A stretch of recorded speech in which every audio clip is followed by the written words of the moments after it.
Obboleettii koo ajjeesuuf guyyaa muraasa naafe seenaa obboleettii keenya takka isiniif qooda. Ashama akkam jirtu hordoftoota kiyyaa ni jira galata rabbii siinillee baga jiraattanii viidiyoo isinitti tolan laayikii gochuu hin dagatinaa. Seenaa obboleettii keenya. Obboleettiin koo hangafaa haadha qabeenyaa tokkoffaa akka naannoo keenyaatti kan jedhamte beekamte baranaa yookaas ramadaanii ufu kana waggaa 17 biyya arabaa keessaa hojjette abbaa manaa gaarii waan qabduuf manas magaalaarraas baadiyyaarraas mana hoteelaa hamma makiinaa lamaatti baajaajii qabate suuqii guddaa hoteela gurguddaa kan jedhamu naannoo magaala keenyaatti magaala guddaa ta'uu baatus akka naannoo keenyaatti magaaluma gadi aanaa ta'us akka naannoo sanaatti namni magaala sana uunfatee jiru obboleettii koo waan ta'eef abbaan manaa ishees akkuma ishee nama gaarii waan ta'eef ani garuu barattuu kutaa 8 yeroon ta'e barumsa keessatti yeroo baay'ee kufee jennaan anis kanaa booda hin barbaadu jechuun gara biyya ormaa akka deemu yeroo ishee gaafu isheenis qarshii ittiin si fidu gonkumaa hin qabu jettee naa deebistus obboleettiin koo yeroo 3-4 biyya arabaatti deddeebi'aa waan turteef anis akkamittiin qarshii abdaa kan biyya arabaa nageessitu jedhee ishee gaaffee isheenis yeroo na diddu namuma qabeenya hin qabaanne namuma duuriyyee magaala keessaa tokko jaalala irraa na qabee isa waliin ergan badee booda mucaa ilmaa tokko ergan argadhee galata rabbiitii jireenyi nutti badus ilmoon koo nagaa waan ta'eef garuu abbaan manaa koo yeroo baay'ee obboleettiin kee haadha qabeenyaatii otoo nama taate biyya arabaa deemtee jijjiiramtaa yeroo inni naan jedhu anis miira keessa galee obboleettii koo jaarsummaa itti baasee isheenis ishikaa bakka ani jiru kana namni yoo bahee nan si fida jechuun manuma sana keessa galata rabbii waggaa meeqa argishee kadhee obboleettiin koos qarshii hundaa 1-2 jettee na dandeessee mana kana argina fiddee booda ani har'a ergi ishee bira dhufee naannoo waggaa 2 mana gaarii ijaarachuu akka ishee mana dhagaa fooqii bilookeetti ijaaruu baadhus manuma noormaalii ijaaradhee mana kiraayii keessa bahee waan hin jiruuf obboleettiin koo abbaan manaa ishee amala gaarii qaba qabeenya isheen qabdu akka magaala sanaatti tokkoffaadha haa ta'u malee osuma waliin jiraachaa jirru obboleettii koo kana hinaaffaan yeroo isheen abbaa manaa isheef an odeessitu waan baay'ee waan jaalala akka nama reef wal arguu yookaas reef wal fuudhutti baay'ee wal haasofsiisu baay'ees wal jaalatu ani garuu baay'eema tokko itti aaraa itti hinaafaa obboleettii koo waliin ollaa'uma tokko galla jarri nu fudhatan obbolaa waluma bira waan ta'eef guyyaa guyyaatti wal arguu osoo hin taane yerooma hundaa yeroo mana namittiitii hojii fitu dhufeen obboleettii koo bira waan hin buluuf yeroo isheen abbaa manaa ishee faana haasoftu har'a kana hojjetanneerra borummoo kana godhannaa bakka kanatti akkas godhannaa kanatti immoo kana godhanna jedhanii wal mari'atan baay'ee tokko nama hinaafsisu ani garuu abbaan manaa koo caqcaaqanyaa nama aarsaa waan ati jettu ishisiin jedhu qarshii manitti ergullee hin nyaata waan ta'eef ani garuu hima gubadha furmaanni koo obboleettii koo ajjeesee abbaa manaa isheerraa fudhachuudha jedhee guyyaa tokko yaada koo keessa waan dhufeef anis ya sodaa jechuun akka afaan biyya keenyaatti namni obboleettii ofii fuudhe sodaa jedhama waan ta'eef akka biyya keessanitti beekuu baadhus haa ta'u malee anis sodaa koo waliin nan odeessa jechuun yeroo ishee gaafu irraa cufadhu yoon jedhu isheenis maal rakkoo qabaree sodaa kee waliin haasa'e jechuun silkii irraa cufattee haasa'aa jettee yeroo isheen bakka ani jiru yookaas bakka ani taa'u hojii bira yeroo isheen deemtu anis onnee I love you jettu yookaas onnee si jaaladha jettu abbaa manaa isheetti erguu habaaboo adda addaa itti erguu innis deebisee maaliif akkana gootaa obboleettii kee miti moo kasi bira jirtu ani abbaa manaa ishee miti moo biyya arabaa deemnaan sammuun kee maraatee jedhee yeroo na gaafatu anis maaloo jireenyi naaf hin taane abbaan manaa koos naan taane barumsas baradhee waan tokkoyyuu hin milkoofne heerumees hin milkoofne biyya arabaa ufees hin milkoofne obboleettii koo asumatti ajjeesee namatu ajjeesee yookaan arabatu ajjeese jedheen gara biyyaa dhufaa jireenya waliin ooffannaa jedhee yeroon itti himu innis maalii hin maraatte moo anaaf jettee obboleettii keen ajjeesiin ofisin ajjeesin tarii yoo na jaalatte ishuma gaafannee lamaan keessan bushe malee lamaan keessanuu biyya Arabaatti akka miidhamtan gonkumaa hin barbaadu. Garuu isin lama taataniitu waan kana na qoruuf jirtanii garuu haati manaa koo akkas narratti yaaddi jedhee guyyaa tokko yaadeen beeku jedheera natti dubbatu. Anis baay'ee tokko aaree akkamitti jecha akkasii naaf deebistaa otoon si jaaladha siin jedhu ati immoo jecha akkanaa naaf deebistaa jedhee yeroon gaafu innis kuni homaa rakkoo miti sin aarsiinii waggaa baay'ee rakkoo fi dararaa baay'ee keessa aniif isheen akka dabarre hin beektaa qabeenya har'a ilaaltu kana osoo hin taane rakkoo keenya bara durii ilaaltee maaf hin dubbattu. Inni itti aanu obboleettiin kee qarshii guddaa baaftee akka ati jijjiiramtu biyya Arabaasi fiddee qarshii tokkollee sirraa hin fudhanneeti ati garuu maaliif kana yaaddi jechuun yeroo inni natti dubbatu anis baay'eema tokko aaree garuu sammuu keessi eeguuf si waliin haasa'aa homaa rakkoon qabu jechuun yeroo inni natti himu anis eeyyeen rakkoon qabu jechuun yoo obboleettiin koo itti daawwaltu baay'ee tokko aaraa baay'ee tokko gubachaa mana Arabittiiti yeroo hojjedhu hamman gara ishee ofutti baay'ee waan ariifadhuuf halkan tokko isheen hin beektu silkii ishee cufattee nagaan bulii yaa abbaa warraa koo jechuun yeroo isheen irriba ishee raftu anis har'a kana asitti ajjeese Arabatu ajjeese jechuu qaba jechuun murteeffadhee abbaa manaa isheetiin barreeffamaan ishee bira rafamitiire itti barreessaa ka'ee lubbuu ishee balleessuu rafuu jirtii jedhee yeroon gaafu innis lakkii gonkumaa waan kun hin ta'u rabbi si haa qabu bakka ati deemtutti obboleettii keeratti kana yaaddaayi takka sitti hime miti ergi maraatti itti ta'e si waliin haasa'a homaa rakkoon qabu siin jedhee garuu maaf lubbuu ishee baafta jechuun yeroo inni na abaaru anis lakkii gonkumaa osoo isheen jirtu si argachuu hin danda'u jedhee yeroo itti himu innis homaa rakkoon qabu na argatta jechuun yeroo natti dubbatu. Anis baay'ee gammadee obboleettiin koo yeroo natti dubbattu anis sirriitti afaan Arabaa waggaa 2 fixee beekamitiire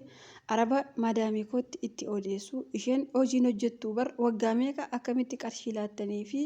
jechuun yeroo itti himu isaanis lakki isheen nama gaariidha baay'ee jaalanna jechuun yeroo isaan dubbatan dhugaa dubbachuuf qarshii damoosa ishee malee birrii gurguddaa kennaa jedhanii warqii yeroo isaan bitanii fi namni moobaayilii bitee fi kennu yeroon argu akkamitti Arabni kana namaaf gooti jechuun baay'ee osoo gubadhu guyyaa tokko abbaan manaa ishee obboleettiin kee akkas naan jettee ati na qoruuf immoo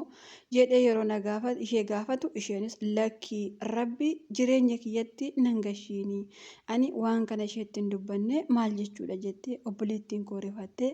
galgala sana ati abbaa manaa koo akkas jetteetta moroo jettu abbaan manaa keefaa nama ta'eetu nama gaafatamu ayi jedhe yeroo deebisuu fi isheenis homaa rakkoon qabu yoo jaalatte ta'e itti heerumuu dandeessa garuu akka namni nutti hin kofalleef dursa anuuf ajjeesaa ati garuu deemii itti heerumii qabeenya koo namni akkan aalle ati qofaan aalii ergi isa jaalattee homaa rakkoon qabu jechuun dadhabbii ishee waggaa 7 ofan ajjeesa itti yeroo qajeeltu anis iyyee maadaamii waamee akka lubbuu ishee ooluuf gara biyyaatti akka isaan gashan sammuu ishee sirrii miti hin sobdi malee jechuun yeroo isaanitti himu isheenis tokko lamaan abbaa manaa ishee akkan irratti jaalachuuf jiru yookaas ishee akka ajjeesuuf jiru yeroo Arabatti himtu Arabnis paaspoortii shaanxaa wayyaa kiyya hunda narraa fuudhuun caammaa tokkollee osoo hin qabaatiin mana sana darbatanii na baasanii karaa gubbaarratti yeroo nagatan anis obboleettii haati koo abbaan koo tokko tiruu tokko taanee garaa tokko baane akkamitti akkas nagooti jechuun baay'ee tokko osoo hin boohu poolisiin battalumaan na qabee mana hidhaatti yeroo na darbatu anis naannoo baatii 2 yookaas naannoo ji'a 2 wayyaa ittiin meeshaa miicaa ture ittiin shintibeetii adda addaa miicaa ture baatii 2 yookaas ji'a 2 taayoon siniin jedhe tarii soba jechuu dandeessu warri waa'ee mana hidhaa biyya Arabaa beektan sirriitti beektu waan ta'eef irra deddeebi'ee dubbachuun hin barbaachisuuti garuu obboleettiin koo haadhoon koo naannoo baatii 2 biyya Arabaa keessatti mana hidhaa keessatti akkan siqaayee argu isheetu na godhe malee rabbi miti jechuun ishee osoo argee sirriitti akkan ajjeesu homaa shakkii waan hin qabaanneef anis gara biyyaa galee baatii 2 booda abbaan manaa koos akkamittiin obboleettii kee irratti waan kana yaadde taasiif baga yeroo inni naan jedhu anis abbaa manaa koo sin barbaadu gara ishee ergi taate narraa deemi jechuun yeroon isa biraa deemu Innis homaa rakkoon qabu ati kan obboleettii kee irratti murteessite narratti du'a murteessuun kee waan hin oolle jechuun abbaan manaa koo yeroo mana naa dhiisee bahu anis akkuman biyya galeen ulfan ta'eera fakkaata. Naannoo baatii 5 yeroon gahu akka ulfa ta'e sirriitti guutummaa guutuutti yeroon baru ji'a 5tti ulfi sirriitti hin beekama mitiire anis naannoo baatii 3 akka ulfatee garuu inuman beekaati. Naannoo baatii 5 baasuufis rakkadhee waan godhu wallaalee umarratti baatii 9 fixee hundaafuu dawwa mitiire haadha ijoollee lamaa ta'e kadhattuu ta'e karaarra taa'ee waan namni nyaatu firfaarii barbaaddachaa yoo namni dhawwate immoo ijoollee koo lamaan qabachaa osoo rakkachaa jiru mucaan koo tokko kan hangafaa osuman asiif achi baadhee deemu waliin rakkadhu battalumaan beela yookaas qoonqoon qabee yeroo narratti boqottu mucaan koo isheen tokkos harmi koo waan tokko dhabee osuma boosuu osoon karaarra jiraachaa jiru mucaan koos yeroo na jalaa boqottu amma abbaa manaas ofirraa ari'e yookaas isa biraa deeme haa ta'u malee ijoollee koo lamaanis kan hin kadhee nyaachifachaa ture namni illee ilaalee garaa naaf laafu har'a harka qullaa hafe mitiire guyyaa tokko osuman taa'aa jiru ijoolleen baay'insan karaa biyya Yemenii baanee bahararraan jechuudha biyya Saawudii jedhamtu seenne hojjechuu dandeenya yeroo naan jedhan anis argadheeniiree amma kanaa booda leexaa yookaas ondalaatteen jedhama jechuun ijoollee sana waliin yeroon deemu yeroon biyya kana keessa galata rabbiiti yeroon gahu amma arginu dhufee naannoo waggaa tokkoo fiteera garuu yeroo tokko hojjechiifatanii bayinaan jedhu oddoo tokkootis naannoo baatii 3 ergan hojjedhee booda waraqaa maal qabdaa deeminaan jedhu waggaa tokko keessatti qarshii ji'a tokko iyyuu hin qabu yoon siniin jedhe hin sobda jechuu dandeessu. Obboleettiin koo garuu gara biyyaa erga galtee booda haadha ijoollee takkaatti ilmaa fi durba godhattee amma ijoollee lakkuu of jalaa qabdi. Biyya keessatti sarratanyaa qaxarachuun mana hoteelaa keessaa fi mana jireenya ishee keessatti mana arabaa kana caalaatti koortee jiraachaa waan jirtuuf anis obboleettii koo dhiifama gaafachuuf gara isheetti yeroon daawwalu obboleettiin koo maal akkan godhe abbaa manaa isheetti himeera waan ta'eef guyyaa tokko albee qabadhee na waraana jedhee abbaa manaa isheetti waan himeef innis sagalee koo reekoordii gochaa waan tureef abbaa manaa ishee silkii 2 qaba biyya arabaatti yeroo gaggaltu fuutee fi silkii baay'ee mana waan qabaniif yeroo isheen galtu obboleettiin kee nama akkasiiti kanatti biyya arabaa geessite jechuun sagalee koo yeroo dhaggeeffachiisu isheenis yeroon itti daawwalu dhiifama naafaa gootu jedhee yeroon gaafadhus rabbiin addunyaa kanarraa si haa balleessu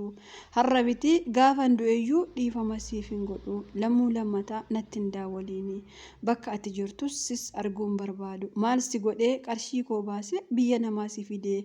otoon si waliin nyaachaa dhugaa jiru dadhabbii kee osoon si beeku abbaa manaa yoo fudhatte homaa rakkoon qabu lubbuu koo balleessuun maaliif barbaachise kanaafuu atumti galatoomii akka rabbiif malee akka keef miti silaa reeffa kootu gala ati garuu achumatti nagayaan jiraadhu jechuun obboleettiin koos abbaan manaa ishees bilookkii na gochuun har'allee biyya arabaa keessatti guyyaa tokko yeroon hojii argadhu yookaan qarshii naaf kennu yookaan naaf hin kennani namnis akkanumatti na xireeffata araba miti fakkeenyaaf mana arabaa yoon seene nyaata harkaan hin tuqin meeshaa hin tuqin hin xirooftaa manaa bahi jechuun har'a yoon deeme galgala kana mana sanaa na baasu yoo hojjedheyyuu qarshii na uwwatu ijoolleen afaan walii beeknullee hin xirooftamu ati akkamii jechuun namni qaama kiyya fayyaa osoo hin jiru akkanumatti lafarratti na jibbaa waan jiruuf kuni hundi cubbuu obboleettii koo irratti hojjedhe dhiifama kanaaf gootuuf kadhadhees dadhabeera mee isin seenaa koo dhaggeeffattan maal naan jettu obboleettii koo dhiifama gaafadhamoo moo achumaa keetu rabbiit akkasi godhee homaa rakkoon qabu obboleettii kee dhiifaman gaafatinaa jettumoo yaada keessan naaf qoodaa galatoomaa. Seenaa obboleettii keenya isinii dubbiseen ka'a. Dhugaa dubbachuuf yeroo tokko waa'ee obboleettii seenaa obboleettii kanaa isiniif haa dubbisuyyuu malee seenaa dhugaallee annan beeku hin jira. Seenaa dhugaa wayii tokko kan hin beeku irraa isiniif qooda. Kuni mucayyoon kun seenaa isheenatti himatte garuu seenaa nama ani beeku isiniif qooda. Mucayyoo wayii tokko naannoo mani aladhe jechuudha bakka ani aladhe bakka aloota kiyyaa Kuweetii waggaa 7 hojjettee gara biyyaa galtee gaafa gara biyyaa galtu maadaamiin ishee sarratanya naaf fidii jettee sarratanya obboleettii ishee fiddee Kuweet bakka keessatti obboleettii ofii ajjeefte jechuudha. Mucayyoo kun naannoo waggaa 10 olii fixxeetti. Obboleettii ishee ajjeeftee biyya galtee haadha qabeenyaa taate qabeenya ishee aalte jechuudha. Ofii ishee haaraadha waan takka illee hin hojjenne seenaa akkanaan ija kiyyaan illee ni beeka. Yeroo tokko obboleettii keenya jennee waan gaarii yoo yaadnellee isaan gara biraa nutti yaadan jechuudha. Sababiin isaa qabeenyi kun waan nama goone hin qabu. Obboleettii gaafa jennu nama hundaatu obboleettii hundaatu baalageedha obboleettii hundaatu nama ajjeesa jechuu keenya miti. Garuu namoonni akkasii fakkeenyaaf obboleettiin keessan waggaa 7-8 haga waggaa 12-15 haga waggaa 17 teessee gaafa qabeenya godhattu garuu isinumaan gara biyya Arabaa gaafa fiddu immoo deebisanii kan itti hinaafan baay'ee isaaniitu jira. Nama baay'eetu jira abbaa manarraa fudhachuuf dubartii deessee ciiftu obboleettiin qorees nyaachiftee ajjeeftee tullee hin jirti. Obboloonni yeroo tokko baay'ee kan walitti hinaafanis hin jiranii. Obboleettii keenya rabbi jajjabina siif haa kennu jechuu barbaada. Dhugumatti akka ani yaada kiyyaatti eekamsumatu si qabate jechuu barbaadaani. Maaliif cubbuma obboleettii keetu akkana si gochuu jira. Waan isheen siin goone hundumaa ofii kee lubbuu ishee baasuuf irratti yaalte qarshii isheef yookaas immoo abbaa manaa ishee yookaan mana ishee yookaan qabeenya isheef jecha lubbuu ishee baasuuf situ yaalii gochisiisaa ture. Namni rabbiin samiirratti yoo rabbi si jaalate samiirratti ilmi namaa lafatti si jaalata. Yoo rabbiin samiirratti si jibbilee ilmi namaa kamuu hin si jibba hin xuroofta nama biratti illee hin jaalatamtu. Namni kamuu har'a nan jaalatama nan urgaa jechuu danda'a. Garuu nama biratti namni jibbamu akkasumas waan takka hin goone nama baay'eetu jira. Sababiin isaa rakkoo adda addaa qabaateefis miti namni naafaafis nama jibbus jira. Naafaafis immoo osoo hin taane akkasumattis immoo namni nama jibbisu immoo ni jira. Garuu obboleettiin keenya kun badii guddaa qabdi. Badii ishee rabbiin haa isuuf jechuu barbaadan karaa kiyya. Sababiin isaa obboleettiin keenya kun obboleettii ishee haadhoo ishee nama itti rakkatee gara biyyaa ishee fidee waliin jiraachaa jirtu qarshii takka illee osoo irraa hin fudhatiin albee itti fudhachuun deebisee immoo Arabatu ajjeese jedhaa jechuun kun mataa isaa turee bulee ishumatti deebi'ee jira. Akkasuma rabbiin hojii keenya nutti deebisee nuuf haa kennu jechuu barbaada dhugaa dubbachuufi. Maaliif namoonni baay'een hinaaffaarraan kan ka'e waa hedduu nama gochuu jiranii garuu hin tura hin bula malee namuma sanatti deebiidha jechuudha. Dhugaa dubbachuuf seenaa obboleettii keenya kana baay'ee akka na gaddisiise. Sababiin isaa seenaa akkasii bakka hedduutti ni beeka garuu akkuma duraan seenin jedhe qaamaan namni beekullee isinitti himeetanii jira. Obboleeyyan keenya obboleettiin keessan gaafa biyya Arabaa isin fiduu miti. Fakkeenyaaf biyyuma keessa teesseeyyuu waa tokko qabdi yoo ta'e maal akka isheen hojjettee fidde isinillee hojjettanii fiduu dandeessanii. Hiyyummaan xuriidha miicameetu baha. Sababiin isaa ilmi namaa kamuu gaafa alate qullaa isaa alate qabeenya walii hin dhalanne warra nama abbaa qabeenyaa abbaan mana fooqii kam makiina qaban kuni qullaa'uma isaanii akkumatti alattetti baatii sagalitti alatanii. Kanaafuu namni tokko sooressa ta'eef waanuma qabeenya fidee ofii wayii isin ittiin fakkaatini innillee hojjetee fida atillee hojjettee fiduu hin dandeessa. Obboleettii keessan obboleessa keessan miti namumti ollaa keessaniyyuu qabeenya yoo godhate isinillee godhachuu akka dandeessan homaa takka shakkii of keessa wanti hin godhina. Sababiin isaa ilmi namaa kamuu yoo hojjete sooromuunsa waan hin oolle yoo taa'e immoo deeguma fida waan ta'eef rakkinuma fida waan ta'eef sooromuun hin jiru jechuudha. Kanaaf obboleettii keenya rabbiin siif haa eessu jechuu barbaada. Badiin kee badii gurguddaadha. Hundi keenya badii hin qabna garuu haga lubbuutti obboleettii ofirratti yaaduu waan akkasii dhugaa dubbachuuf waan gaarii jedhee hin yaadoni yoo dogoggoree dhiifama. Obboleettii keenya koomentii jalatti gorsa keessan qooduuf hin dagatina. Galatooma.